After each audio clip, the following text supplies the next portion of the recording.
네, 샬롬입니다. 샬롬. 네, 다들 잘 지내셨죠? 네, 그 새해 시작되고 2025년 시작되고 처음 첫 목자 모임인 것 같아요. 그죠? 지난주는 마을별로 모이셨고 이렇게 모인 건 처음인 것 같습니다. 우리 옆에 분 보시면서 이렇게 인사 한번 할까요? 당신 덕에 축복된 2025년입니다. 이렇게 인사하겠습니다.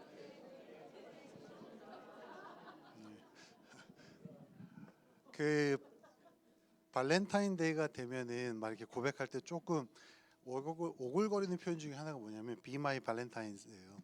그러니까 나의 발렌타인이 되어줘라는 뜻인데 옆에 분한테 이렇게 인사할게요. 저의 축복이 되어줘. 이렇게 나의 축복이 되어주세요. 이렇게 인사하겠습니다. 네, 네, 아유 좋습니다. 네, 네, 들어오실 때 다들 추석 체크 하셨죠? 네, 오셨는데 또 추석 체크 안 해가지고 또 안 온 것처럼 평가되고 그러면 안 되니까 그죠? 네.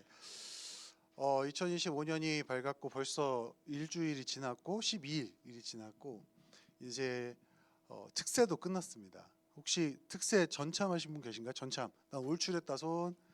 네. 아, 네. 네. 아, 감사합니다. 네. 지금 막 자신 있게 손든 사람들 조심하셔야 돼요. 네. 되게 이렇게 자신감 있고 막 예. 현이 장난이고 너무 수고 많이 하셨습니다. 네. 너무 수고 많이 하셨고 네. 우리 가영이도 전참했더라고요. 네. 네. 그런데 이유가 되게 재밌었어요. 네. 자기가 간식을 가지고 있어서 가지 않으면 모두가 배를 곪기 때문에 가야 한다라는 그러한 사명감으로 또 참석했더라고요. 예. 여러 가지 모양이 있었겠지만 또 특별 새벽기도 통해서 우리에게 하나님께서 주신 은혜가 풍성할 거라고 믿습니다. 그 은혜 잘 붙드시고 흘리거나 잊지 마시고 잘 간직하시면서 2025년 잘 승리하시기를 주님의 이름으로 축복합니다. 자, 오늘 우리에게 주신 말씀 함께 읽고 말씀의 은혜 잠시 나누도록 하겠는데요. 오늘 저희가 함께 볼 말씀은 야고보서 1장 22절로 25절 말씀입니다. 야고보서 1장 22절로 25절 말씀이고요. 우리 한 목소리로 다 함께 합독하도록 하겠습니다. 22절부터 읽겠습니다. 시작. 말씀을 행하는 사람이 되십시오. 그저 듣기만 하여 자신을 속이는 사람이 되지 마십시오. 말씀을 듣고도 행하지 않는 사람은 있는 그대로의 자기 얼굴을 거울 속으로 들여다보기만 하는 사람과 같습니다. 이런 사람은 자기의 모습을 보고 떠나가서 그것이 어떠한지를 곧 잊어버리는 사람입니다. 그러나 완전한 율법, 곧 자유를 주는 율법을 잘 살피고 끊임없이 그대로 사는 사람은 율법을 듣고서 잊어버리는 사람이 아니라 그것을 실행하는 사람인 것입니다. 이런 사람은 그가 행한 일에 복을 받을 것입니다. 아멘. 네. 여러분 새롭게 한 해가 시작이 되면 여러분도 한 번씩은 다 새로운 목적도 세우시고 새로운 또 결단, 도전 이런 것들을 한 번씩 다시 한번 세우시죠. 그러시죠? 새해가 되면 왠지 모를 이제 도전 의식과 왠지 모를 자신감이 막 뿜뿜 차오르는 것도 어떻게 보면 새해 버프인 것 같아요. 그죠? 새해가 오면 뭔가 막 자신감이 막 그래 나도 새로운 사람이 되보겠어. 이런 건 내가 올해는 이걸 해보겠어라는 다짐을 하게 되는 것 같습니다. 뭐 저의 가까이에서도 지켜보면 저희 아내가 뭔가 되게 바뀌고 싶어하는 눈치가 있더라고요. 좀 바뀌어야겠다라는 생각을 하더라고요. 그래서 저는 이제 내가 15년 전 신혼 때 사준 책을 읽겠구나 했더니 아니었고 화장품을 사더라고요. 그래서 예, 이제 나이를 먹고 이제 늦둥이를 낳아서 예원이를 낳아서 그런지 예원이 엄마답게 젊게 살고 싶다라고 갑자기 선포를 하더라고요. 그래서 넌 충분히 지금도 나이보다 어려 보이니까 괜찮아라고 했다가 욕을 먹었습니다. 네. 지금도 충분한데 조금씩 색조 화장을 좀 해보겠다라고 다짐을 하더라고요. 그래서 왜 그러지? 불안해졌는데 그리고 며칠 전에 교회에 제가 특세를 끝내고 이제 근무를 하다가 제 지갑을 가지고 가버리셔서 어쩔 수 없이 저를 데리러 오셨어요. 저를 모시러 오셨는데 저를 데리러 오셨다가 함께 여기 아울렛 2층에는 올빵을 가자고 하더라고요. 올리브영 올빵, 네, 올빵을 가자고 하시더라고요. 그래서 모시고 갔습니다. 가자고 가야죠. 가야죠. 거기서 이제 립글로즈를 산다고 하더라고요. 그래서 립글로즈가 뭐 그냥 이렇게 버치비 같은 거 바르면 되지 뭐가 뭐 이렇게 생각했는데 엄청 많더라고요. 립글로즈 중에서 색이 좀 나는 것을 그게 있다는 거 처음 알았어요. 그걸 산다고 하더라고요. 그래서 오케이 사라. 저는 모르죠. 열심히 이제 손등에 막 발라보고 색깔을 막 비교해 보더니 마음에 드시는 것을 서너 개를 샀습니다. 예, 그래서 네, 뭐 그 정도야 뭐 올빵이니까 예, 사 드렸죠. 예, 드렸고 차에 타서 이렇게 저렇게 조합을 막 해보더라고요. 이렇게 발라보고 막 하더라고요. 열심히 거울을 보면서 이런저런 트라이를 해보더니 드디어 마음에 드는 조합이 나왔는지 저한테 어때? 라고 물어봤어요.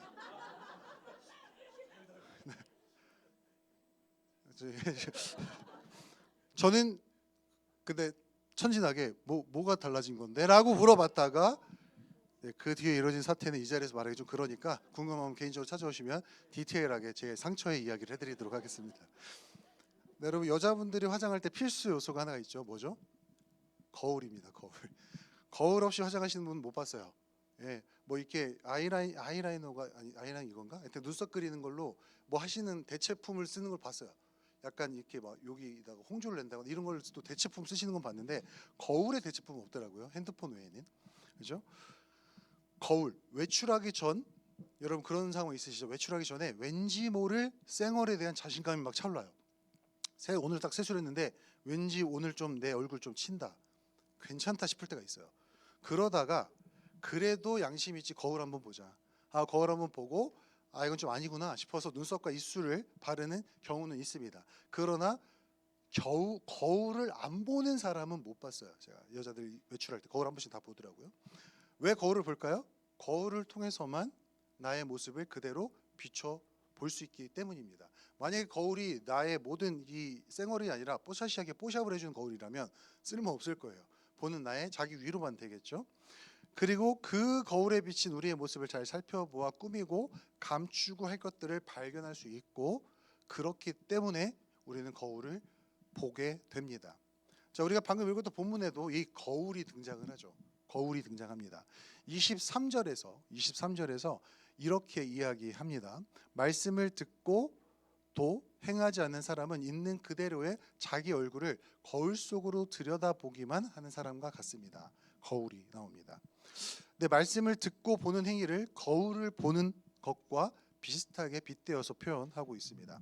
새해가 시작되면서 우리 청년 이지구는 새로운 비전과 목표를 정했고 선포했습니다.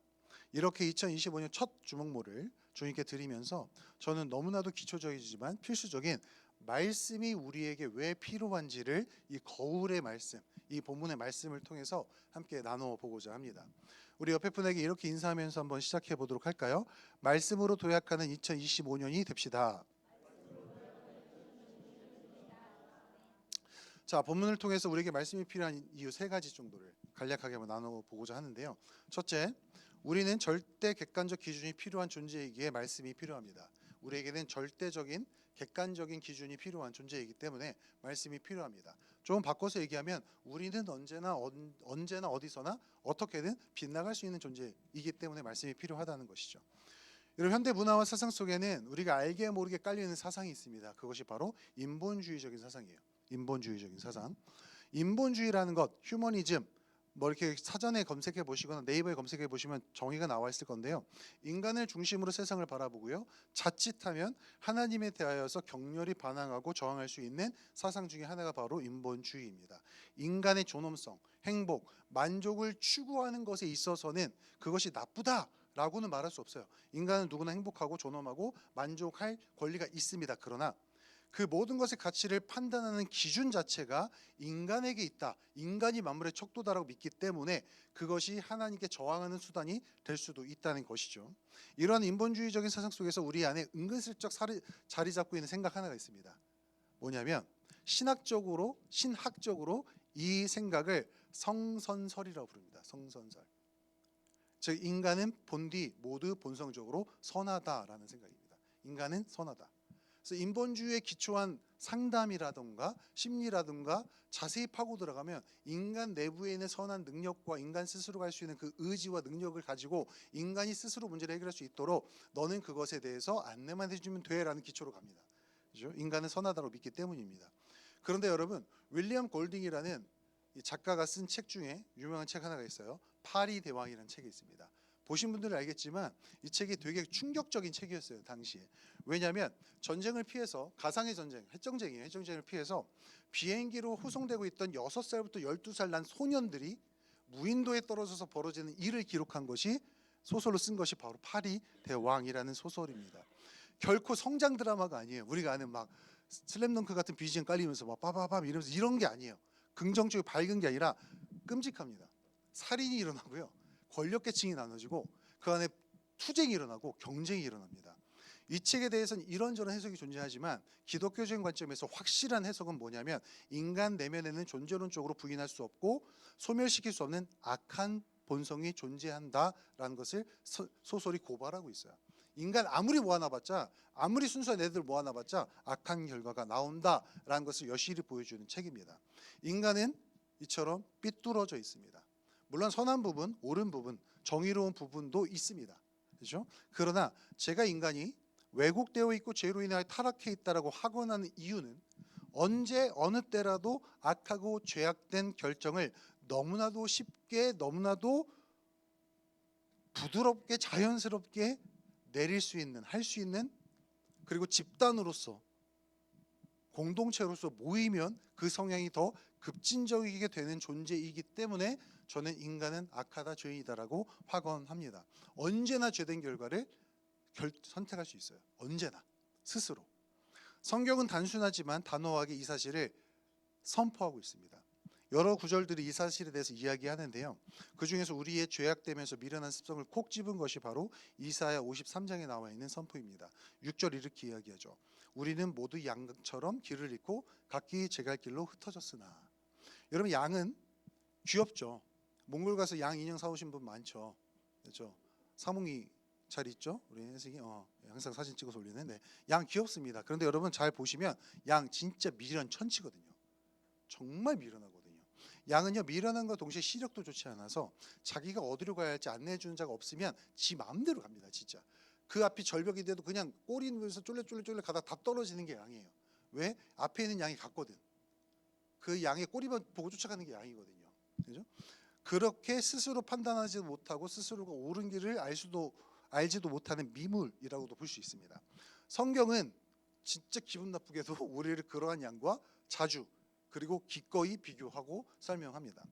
우리는 어디로 갈지 어떻게 해야 할지 무엇이 선한지 무엇이 악한지 알지 못하지만 문제는 마치 알고 있고 알 수 있는 것처럼 살아가려고 주장하는 죄된 본성을 가지고 있음을 우리는 인정해야 합니다. 간단한 말로 타락한 본성, 즉 죄성을 가지고 있다는 것이죠. 우리는 누구나 다 나만 잘못해서 나만 죄지어서 죄성 갖고 있는 게 아니라 인간이라면 모두가 죄성 갖고 있기 때문에 모두가 죄를 지을 수 있다는 것입니다. 그렇게 우리는 본문에서 말하는 것처럼 말씀이라는 이 거울이 반드시 필요합니다. 본문은 이렇게 이야기하죠. 21절부터 24절에 말씀을 행하는 사람이 되십시오. 그저 듣기만 하여 자신을 속이는 사람이 되지 마십시오. 말씀을 듣고도 행하지 않는 사람은 있는 그대로의 자기 얼굴을 거울 속으로 들여다보기만 하는 사람과 같습니다. 이런 사람은 자기의 모습을 보고 떠나가서 그것이 어떠한지를 곧 잊어버리는 사람입니다. 이 구절은 뒤에 가서도 또 보게 될 건데요. 지금은 이 구절에서 말하는 것 중에 집중하라는 것은 바로 이 표현입니다. 있는 그대로의 자기 얼굴, 자기의 모습, 그것이 어떠한지.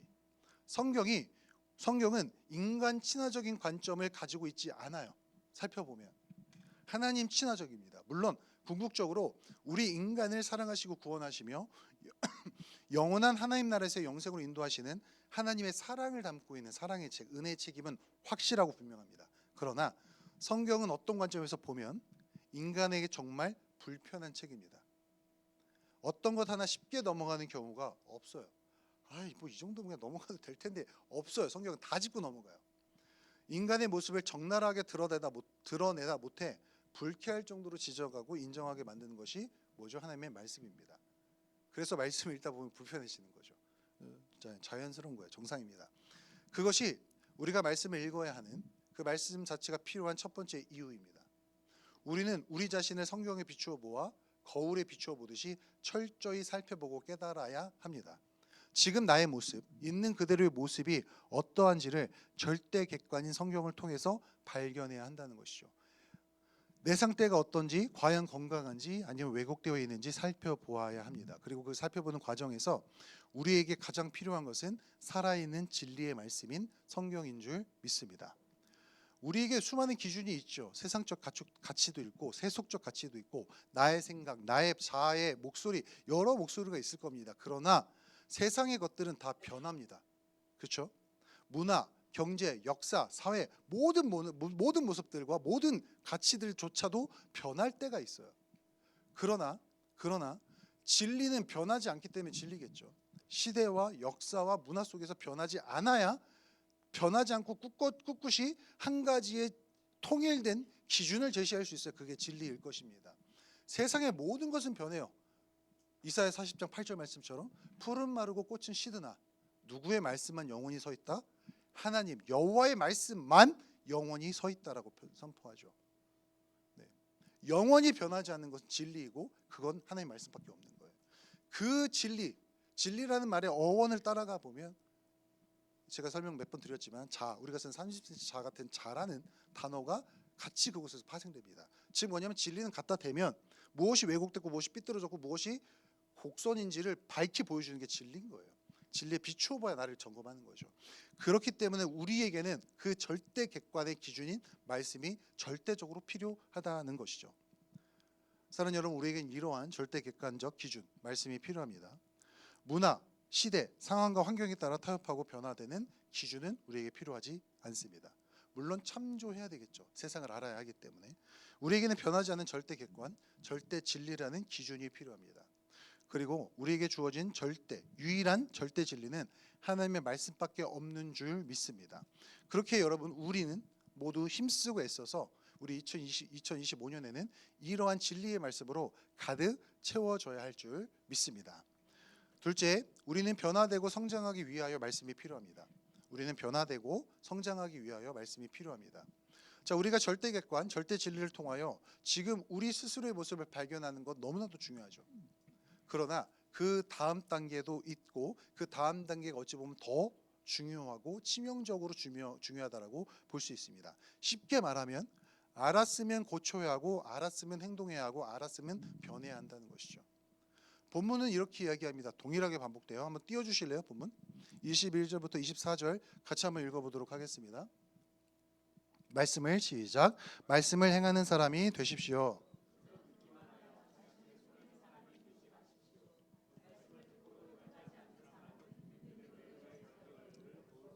들여다보기만 하는 사람과 같습니다. 이러한 사람은 자기의 모습을 보고 떠나가서 어떠한지를 곧 잊어버리는 사람입니다. 이 구절을 해서 우리가 또다시 다르게 주목해 봐야 할 표현은 바로 이것입니다. 듣기만 하여 자신을 속이는, 듣고도 행하지 않는, 곧 잊어버리는 사람. 성경은 우리의 있는 모습 그대로를 드러내고 인정하게 만들어요. 그렇죠? 성경 보다 보면 괜찮은 존재인 것 같다가도 한순간에 갑자기 주님 저는 죄인입니다 막 눈물 쏟아지기도 하고 나 스스로가 너무 싫어지기도 하고 성경 말씀 비추어 보아 너무 더러운 것이 발견되고 그렇죠? 성경은 우리를 여실하게 적나라하게 비추어 보여주는 거울, 빛과 같은 존재이죠. 예수님께서 만난 모든 사람들에게 당신 스스로 혹은 그들이 스스로 느끼게 되어서 하게 된 것 중 하나가 바로 회개예요. 즉 예수님을 처음 만났을 때 예수님이 그들에게 시킨 것도 아니면 그들이 스스로 느껴서 나온 처음 반응이 뭐냐면 회개입니다. 즉 자신의 죄악됨과 자신의 잘못됨을 인정하고 그것을 고백하고 거기서 실제적으로 돌아서는 행위가 동시다발적으로 일어났다는 거예요. 진리이신 말씀으로 육신되어 있다는 사실을 예수님 만났을 때 나타났던 증상이라는 겁니다. 그러니까 반응이라는 거죠. 동일해야 된다는 거예요. 우리가 말씀을 볼 때 베드로는 예수님을 처음 만나고 그 발 앞에 엎드려 두려움을 느끼며 이렇게 외쳤습니다. 주님, 나에게서 떠나십시오. 나는 죄인입니다. 이때 기적 보여주셨어요. 물고기 찢어지게 잡게 해주셨는데 갑자기 베드로가 배에서 튀어나와서 예수님 발 앞에 무릎 꿇고 주님, 저는 주님을 감당할 수 없는 죄인입니다. 저를 떠나십시오라고 덜덜 떨면서 얘기한 거예요. 그런데 예수님 만나서 그분의 임재가 주는 경외함에 떨고 있죠, 베드로가. 그런데 그렇게 고백한 베드로가 고백과는 정말 상반되게 곧장 자신의 배와 금을 심지어 가죽까지 버려두고 그 두렵다고는 예수님을 따라갑니다. 완전히 변화된 삶, 완전히 행동으로 실천적으로 무언가가 튀어나오는 반응이 보이게 된다는 거예요. 성경은 그러한 결단과 변화들의 이야기로 가득 차 있습니다. 예수님을 만나서 허무함과 부도덕한 삶의 무게감에 짓눌렸던 인생에서 빠져나와서 전도의 인생을 살게 되었던 사마리아 여인, 수가성 여인도 그 중에 하나이죠. 예수님께 밤늦은 시간에 찾아온 니고데모. 여러분 왜 밤늦은 시간에 찾아왔을까요? 니고데모가 유대인의 지도자 바리새인이었고 선생이었어요. 창피했어요. 이렇게 내가 이런 지위를 갖고 있는 내가 저 새파랗게 어린 청년 예수 찾아가서 뭘 질문한다고? 자존심이 허락하지 않고 창피해서 밤늦은 시간, 아무도 보지 않는 시간에 찾아간 거예요. 니고데모 고심하고 예수님과 거듭남에 대해서 고심하면서 이야기 나누다가 결국은 고민만 안고 돌아갔던 니고데모도 훗날 예수님의 시신을 장사하는 것에 앞장서서 그 예수님의 시신을 장사하는 사람으로 변화됩니다. 행동하는 사람이 돼요. 여러분 요한복음 19장에 이 내용이 기록되어 있는데요. 니고데모가 예수님의 장사하기 위해 바친 물질들, 재물들을 가치로 화폐 가치로 환산해 보면요. 당시 일반 노동자의 150년치의 연봉이에요. 자기 전 재산 드린 겁니다. 예수님 장사하는데. 완전히 변화되어 행동하는 사람이 돼요. 느끼고 알았고 깨달은 거 행동한 사람이 됐다는 거예요. 말씀은 하나님께서 우리를 있는 모습 그대로 부르고 받아주신다라고 말씀합니다. 니고데모, 사마리아 여인, 모든 사람을 예수님께서 다 어떤 모습이든 누구든지 다 받아주십니다. 어떤 죄가 있든지 간에. 주님 앞에 나오면 그대로 나오면 주님은 차별하지 않으시고 모두를 안아주시고 품어주시며 구원을 베풀어 주십니다. 그가 선택하신 자들에게 모두 다 구원을 베풀어 주세요. 그러나 우리 주님은 우리를 있는 모습 그대로 받아주시지만 있는 모습 그대로 방치하시는 분은 아님을 성경은 또한 담대히 단호하게 선포하고 있어요. 여러분 요한복음 8장 하면 누구 떠오르죠? 가늠한 여인 떠오릅니다. 가늠한 여인. 자, 가늠 중에 잡힌 여인의 이야기가 요한복음 8장에 기록되어 있어요. 이 구절은 요즘 문화 속에서 상당한 왜곡과 곡해를 통해서 고통받는 구절입니다. 저쪽 진영 LGBTQ도 이어서 또 뭐가 붙었던데 그쪽 진영이 많이 사용하는 성경 구절이에요. 예수님도 정죄하지 않고 다 받아들였다. 교회 니들이 뭔데 우리한테 죄라고 그러냐. 근데 그거 정말 모르는 소리입니다. 자, 예수님은요 실제로 율법학자와 바리새인들이 끌고 왔어요. 가늠 현장에서 잡힌 여인입니다. 율법에 바로 돌로 쳐 죽이게 되어 있어요. 그러나 주님은 그 여인을 그대로 받아주시고 정죄하지 않으세요. 만났을 때. 근데 정죄하지 않으신 게 아닙니다. 절대 아니에요. 이 장면은요 예수님의 포용 관용으로만 끝나지 않아요. 받아주심과 또 하나가 따라 나와요. 예수님은 이 장면에 이 여인과 등장한 이 장면의 마지막 대사로 이 말씀을 하세요. 나도 너를 정죄하지 않는다. 왜요? 예수님은 죄사할 권한이 있기 때문에 그래요. 우리 입으로 말할 게 아닙니다. 나도 당신 제가 말할 게 아니에요. 그거는 죄사함의 권한을 갖고 있는 예수님만 할 수 있는 대사입니다. 나도 너를 정죄하지 않는다. 가서 이제부터 다시는 죄를 짓지 말아라 라고 말씀하세요. 뭐죠? 알았으면 용서 받은 거 알았으면 은혜 받은 거 깨달았으면 용서 죄사함 받았은 거 깨달았으면 그렇게 맞게 행동해라고 명령하신 거예요. 다시는 죄를 짓지 마라. 즉 다시는 똑같은 기준, 똑같은 가치, 똑같은 삶의 모습으로 살아가지 말고 변화받아서 영적으로 성장하거라라고 명령하신 거예요. 이 어체 자체가 명령조입니다. 하지 말아라. 사랑하는 여러분, 현대 크리스천들, 우리가 속해 있는 현대 문화, 이 문제 중에 하나가 바로 이것입니다. 깨달은 것, 알게 된 것, 새롭게 배우게 된 것을 마치 내가 그것을 다 할 수 있는 것처럼 착각하고 산다는 거예요. 알게 된 건데, 깨달은 건데 마치 내가 그런 사람이 된 것처럼, 마치 그거 내가 다 할 수 있는 것처럼 착각한다는 거예요. 아닙니다. 여러분 생각해 보세요. 예전 고등학교 교실로 돌아가 봅시다. 일반 수학과 수1, 수2를 배웠던, 이과는 수2까지 배웠죠. 외계어가 막 칠판에 써 있고 잠깐 졸면 뭐지? 우리 선생님이 외계인과 통신하시나? 그게 써져 있었던 거 생각해 보세요. 여러분 수업 시간에 선생님이 푸는 풀이와 이 수업을 듣다 보면 어떻게 돼요? 나 저거 안 해. 나 천재일지도? 라는 생각이 들어요. 수업 시간에. 그러다가 수업이 끝나고 도서관을 가든 집에 가든 문제집을 딱 펴고 푸는 순간 어떻게 되죠? 엄마 나 예체능 가야 되나 봐. 수학이 싫어요. 공통수학도 싫은데 그건 해야 되니 그냥 안 하는데 갈래요. 갑자기 바보가 돼요. 알았고 배웠는데 실천해보지 않으니까 그 공식이 내 몸에 안 들어와 있는 거죠. 공식이 풀이가 모르는 거죠. 똑같은 거예요. 똑같은 거. 내가 배웠던 게 맞나? 이런 문제 없었는데? 라는 생각이 들잖아요. 네, 여러분, 우리는 듣고 알고 깨닫게 된 거 계속해서 실천해 봐야 합니다. 여러분 보세요. 외출하기 전에 거울을 봤어요. 근데 여기 어디 코 근방에 개미다리 하나가 묻어 있어요. 개미다리 이렇게 어딘가에 이제 이게 뭐지? 자, 뭔가 튀어나왔구나. 나 참 살아있는 건강한 사람이구나 하고 그냥 나가실래요? 어떻게든 개미다리 제거해야 될 거 아닙니까? 뽑든지 자르든지 감추든지 이렇게 가리면서 마스크로. 그래서 마스크는 쓰잖아요. 그냥 나간 사람 없잖아요. 뭐라도 하잖아요. 문제가 있다 싶으면 그거를 수정하려고 뭐라도 하잖아요. 그죠? 우리에게 하나님의 말씀이 필요한 이유는 바로 그거예요. 하나님의 말씀.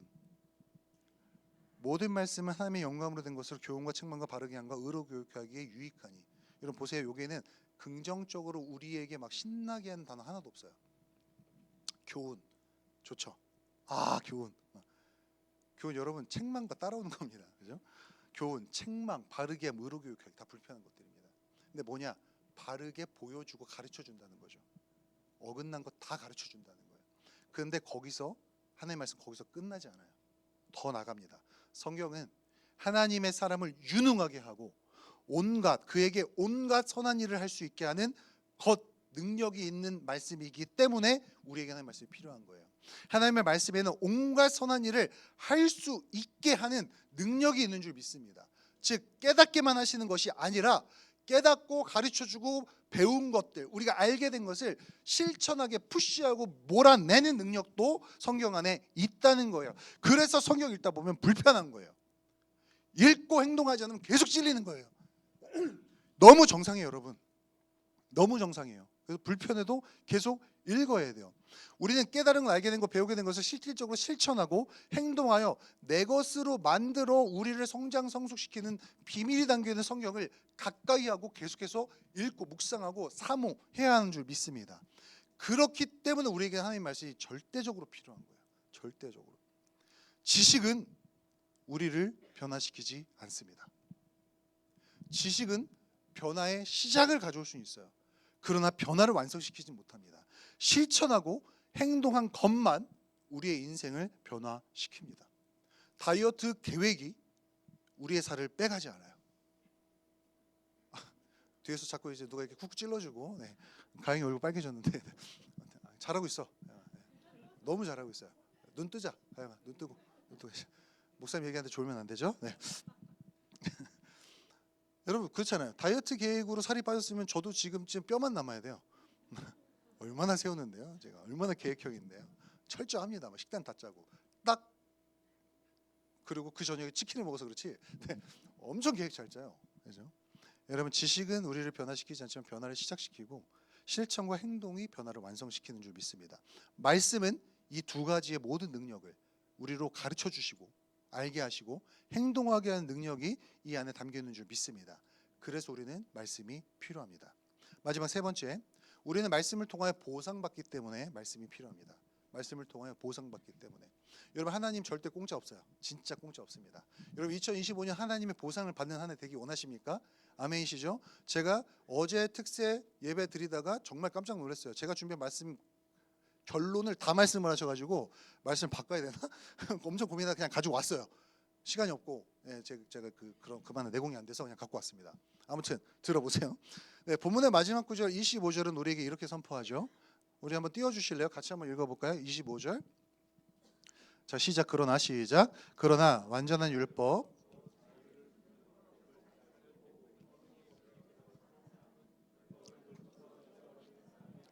그것을 실행하는 사람인 것입니다.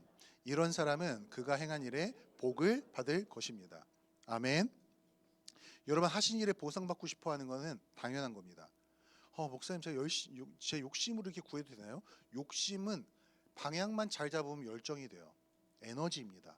그래서 여러분 너무 괴로워하지 마세요. 방향만 잘 설정하세요. 아멘. 건물주가 되고 싶다는 욕심이 있죠. 방향만 잘 잡으면 주님 제가 이 선교센터라는 방향만 잘 잡으면 열정이 되는 거예요. 이렇게 얘기하니까 이해 팍 하시네요. 역시 어쩔 수 없네요. 자 여러분 완전한 율법, 자유를 주는 율법은 간단히 말해서요, 예수 그리스도 안에서 그분이 완성하셔서 완성되어서, 그분이 완성시켜서 완성되어서 그분의 영, 즉 성령 하나님을 통하여 우리 심령에 새겨진 말씀, 임마누엘 하나님의 임재를 뜻한다고 보시면 됩니다. 온전한 율법, 그죠? 그저 십계명, 우리의 죄를 깨닫게 하는 율법은 우리의 죄를 깨닫게 하지만 선하게 못 만들었지만 완벽한 율법, 자유하게 하는 율법은 예수님이 완성하신 율법이에요. 그리고 성령 하나님 우리의 심령에, 우리 신비에 꾹꾹 눌러 새겨주신 예레미야 말씀처럼 우리 심령에 새겨주신 새 언약입니다. 이것은 그 말씀이라 생각하시면 돼요. 그 성령 하나님의 임재 안에서 성경 묵상, 말씀의 묵상을 통하여 우리에게 주시는 감동과 가르침은 누구도 부인할 수 없을 정도로 강렬하고 또한 분명합니다. 여러분, 하나님 말씀이 모호해서 순종하기 어려우세요? 아니면 모호하다라고 믿고 싶어서 힘드세요? 세이 웃는 표정이, 그죠? 모호하다라고 믿고 싶죠. 좀 모호한 것 같은데, 아니요, 확실해요. 성경은 확실합니다. 물론 모호한 것이 아예 없다? 아닙니다. 있어요. 있지만 말씀 잘 따라가고 기도하고 하나님 말씀 안에 서 있다 보면 얼마나 확실한지 발견하게 됩니다. 진짜 칼 자르듯이 무 자르듯이 정확하신 게 하나님 말씀이구나. 그죠? 그런 하나님은 우리가 그것을 듣고 깨닫고 확실하구나 라는 사실에만 머물러 있기를 원하지 않으세요. 하나님, 우리가 깨닫고 알게 된 것을 실천하여 행동하기를 원하십니다. 하나님은 왜 그렇다면 실천, 행동에 집착하실까요? 왜 이렇게 막 야고보서 읽다 보면 구원 못 받은 것 같잖아요. 내 믿음 죽었나? 왜 이렇게 쉽잖아요. 근데 히브리서 읽으면 또 은혜되고, 맞지, 나 살아있지, 막 믿음으로 사는 거지. 왜 두 말씀을 붙여놨을까 굳이? 하나님은 실천, 행동, 왜 이렇게 집착하실까? 그것은 바로 말씀을 실천하고 행동하고 실행해야 그것이 우리가 드러나는 행동, 결단, 실천을 통해 우리가 하나님께 드리는 아름다운 열매가 맺혀지기 때문이에요. 여러분, 열매는 보여지는 겁니다. 그렇죠? 씨앗과 밀알은 안 보일 수 있어요. 그러나 열매는 보이는 것입니다. 여러분, 성경에 나오는 그 물질적인 특징들을 잘 주목해 보세요. 열매는 보여지고 맛볼 수 있는 것입니다. 텐저블한 거라고요. 손으로 맞을 수 있고 죄송합니다. 내가 실제로 경험할 수 있는 것이라고요. 하나님이 우리에게 영적인 열매를 원하신다? 영적인 열매니까 안 보일 수 있어요? 아니요. 열매는 보여지는 거예요. 보여지는 것. 그리고 그렇게 열매 맺는 삶에는 하나님이 수많은 말씀으로 약속하셨죠. 황금률도 있어요. 제가 받은 말씀이 마태복음 7장 7절 8절 황금률이거든요. 구하라, 찾으라, 두드리라. 그러면 구할 것이다, 찾을 것이다, 열릴 것이다. 이게 너무너무 명확한 거예요. 그런데 그 앞전에 뭐가 있죠? 너희는 먼저 그의 나라 그의 의를 구하라가 있어요. 분명한 목적과 방향성이 있다는 겁니다. 우리가 하나님 보시기에 열매 맺는 삶을 위해서 열심히 기도하면서 하나님 앞에 간구하며 달려나가면 그 길에 하나님께서 아낌없이 부어주신다는 거예요. 그런데 이 구절에서 항상 우리의 마음을 불편하게 하는 게 이겁니다. 하나님 너무 답정너라고. 너무 답정너라고. 그거 누가 몰라요. 목사님 다 알죠. 근데 힘들잖아요. 예, 맞아요. 이해합니다. 그러나 자, 여러분 질문할게요. 우리 하나님 완벽하신 거 믿으시죠? 아멘. 우리 하나님 완벽하십니다. 하나님 선하신 거 믿으시죠? 그러면 연결하면 완벽하게 선하신 거예요. 아멘. 우리 하나님 능력 있는 거 믿으시죠? 연결하면 완벽하게 선하시며 능력 있는 분이에요. 아멘. 우리 하나님 모든 걸 다 하신 전지하신 거 믿으시죠? 자, 연결하면 완벽하게 선하시며 능력 있고 모든 거 다 하세요. 그 하나님이 답정 넣은 게 제일 좋은 거 아니에요? 생각의 전환. 그 하나님이어야, 그리고 그 하나님은 답정 넣어야지 되지 않아요? 그렇지 않아요? 우리에게 가장 좋은 것, 가장 선한 것, 가장 필요한 것 하나님이 아셔서 이렇게 해야 되라고 정해놓으신 게 너무 감사하지 않아요? 확실히 정해놓으셨으니까. 아멘. 그리고 완벽하게 선하시다고 우리가 고백하잖아요. 그 모든 과정과 모든 일이 선한 것 우리 믿잖아요. 믿는데 믿음과 현실의 괴리가 너무 커서 그래요. 왜요? 깨달음에서 실천으로 안 해봤기 때문에 자꾸 이론, 지식에만 머물러 있기 때문에 이 현실적인 현실감이, 신앙적, 영적 현실감이 전혀 없는 거예요, 우리 안에. 여러분, 2025년에는요 여러분이 열매를 계속해서 주렁주렁 맺어가시면서 이 영적인 현실감을 계속해서 좁혀가시는 여러분 되시기를 주님의 이름으로 축복합니다. 이 열매는요, 그런데 많은 현대인들이 착각해요. 내가 원하는 성과, 업적, 결과가 아니에요. 절대 아닙니다. 하나님께서 보시기에 좋은, 창조처럼 하나님 보시기에 좋았더라의 열매를, 하나님이 원하시는 열매를 하나님은 찾고 계십니다. 그러기 위해서는 앞으로 건너가면 돼요. 완벽한 기준이면서 완벽한 지식과 지혜를 담고 있는 하나님 말씀을 통해 하나님의 기준과 우선순위와 하나님의 가치관, 하나님의 세계관을 우리가 배워야 합니다. 그리고 배웠으면 내 가치관과 내 생각과 내 세계관을 그것에 맞춰가야 돼요. 성격적 가치관, 하나님 중심적 가치관, 세계관으로 맞춰가야 합니다. 행동함으로, 실천함으로 변화를 가져와야 돼요. 그러면 예수님 약속하신 것 여러분 그대로 경험할 수 있습니다. 너희가 내 안에 거하고 내 말씀이 너희 안에 거하면, 이게 뭐예요? 말씀 중심적인 세계관을 너희들이 갖고 있으면, 말씀 중심의 가치 판단 시스템이 네 안에 들어가 있으면 그 사람은 언제든 풍성하게 열매 맺는다라고 예수님 약속하셨어요. 아멘. 여러분 그렇기에 우리는 하나님 말씀이 필요한 거예요. 그 말씀 안에 거해야 우리가 하나님 원하시는 열매 맺을 수 있고요. 그 열매 맺는 삶을 살아내면 하나님이 기필코 반드시 우리 인생 축복하시기에 우리는 말씀이 필요한 거예요. 아멘이시죠? 저는 필사로 일도 가기로 말씀의 도약의 도전 과제를 정했어요. 그러나 여러분 상당히 밀렸어요. 월요일에 미칠 것 같습니다. 죄송해요. 돌아버릴 것 같습니다. 한 20장 써야 돼요.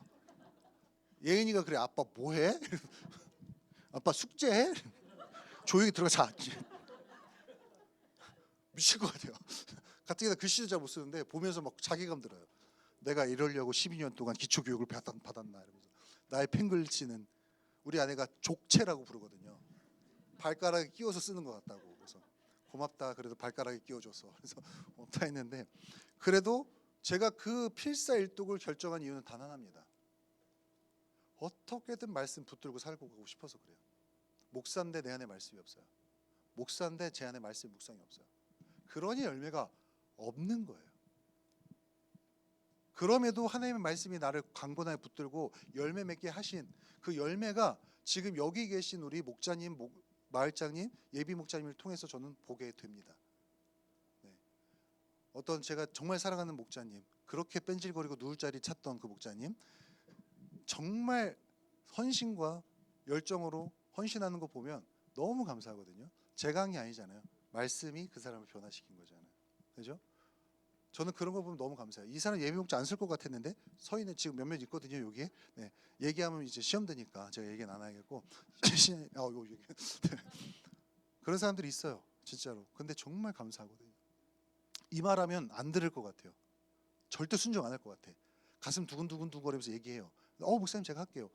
정말 겉으로는 너무 고맙다고 역시 이러는데 마음속은 울어요. 너무 감사해서. 왜냐하면 저도 여러분을 권면할 때 두근두근 하면서 몇 번, 5번, 6번 기도하고 권면합니다. 목사님은 아무 그냥 막 하실 것 같은데요? 아니에요. 진짜로 기도하고 아내랑 얘기할 때 있어요. 이런 얘기 하려고 하는데 다 자매다 보니까 내 말이 좀 세니까 자기가 좀 스크린을 좀 해줘라. 그래도 안 될 때가 있어요. 그냥 확 튀어나갈 때가 있는데 죄송합니다. 제가 인격적으로도 성장하는 2025년이 될게요. 그러나 말씀을 통해 여러분과 교제를 하다 보니 여러분 안에 주렁주렁 열매 맺혀가는 게 제 눈에는 보여요. 너무 감사한 거죠. 너무 감사한 겁니다. 그래서 2025년 우리 이 한 해는 더욱더 말씀 진짜 목숨 걸고 붙잡아 봐서 말씀 목숨 걸고 묵상하고 외워보고 써보고 계속해서 읽어보고 모이면 말씀 읽어보고 말씀 은혜 나눠보면서 그 안에 거하면서 풍성히 축복받는 우리 인생 돼보자고요. 아멘이시죠? 그러면 열매 맺는 삶은 축복이고 그 열매가 남에게 퍼주는 거라고 얘기하셨죠. 그러나 본인에게도 와요. 본인에게도 옵니다. 아낌없이 퍼주는 나무, 우리가 그렇게 허무하게 밑둥만 남지 않습니다. 그 나무는요, 하나님께서 분명히 말해요. 생명수가 흐르는 강가 냇가 옆에 심어서 사시설철 열매가 끊이지 않게 하신다. 예수님 말씀하셨어요. 그게 우리에게 주어진 축복입니다. 계속해서 남에게 베푸는 것, 퍼주는 것, 나에게도 축복이죠. 왜? 저에게도 끊임없이 흘러 들어오잖아요. 아멘. 여러분 그렇게 하면 물질의 복도 오는 거예요. 그런 사람에게. 관계의 축복도 그런 사람에게 오는 겁니다. 직장과 진로의 축복도 그 사람에게 열리는 거예요. 사업도, 모든 것도, 가정도, 모든 것이 그렇게 하면 열리게 됩니다. 내가 열매 맺는 삶으로 말씀 안에서 변화되는 것이 먼저입니다. 그래서 여러분 말씀 안에 거하시면서 우리 2025년 진짜 이 말씀 풍성해지고 승리하며 주님이 주시는 복에 그 위에 복을 받는 트리플 복이죠. 네. 여러분 그러한 복된 2025년 되시기를 주님의 이름으로 축복합니다. 우리 함께 주님 앞에 찬양 올려드리고 기도하면서 결단하며 주님 앞에 나아가겠습니다. 네, 오늘 말씀에서의 그 미니스트리는 상당히 고민하지 않고 그냥 골랐어요. 말씀을 준비하면서 찬양을 듣다가 이것밖에 없다라는 생각이 들었고, 말씀 앞에서라는 찬양입니다. 말씀 앞에서. 여기에 보면 이 말씀 이게 저는 되게 마음을 치거든요. 뭐냐면 하나님 말씀에 두려워 떠는 자, 하나님 말씀에 경외함으로 두려워 떠는 자, 그 말씀에 생명을 거는 자 한 사람 찾으신다 하나님께서. 여러분 저는 이 욕심이 있거든요. 진짜 주님 한 사람 찾으시면 제가 그 한 사람 돼보고 싶어요.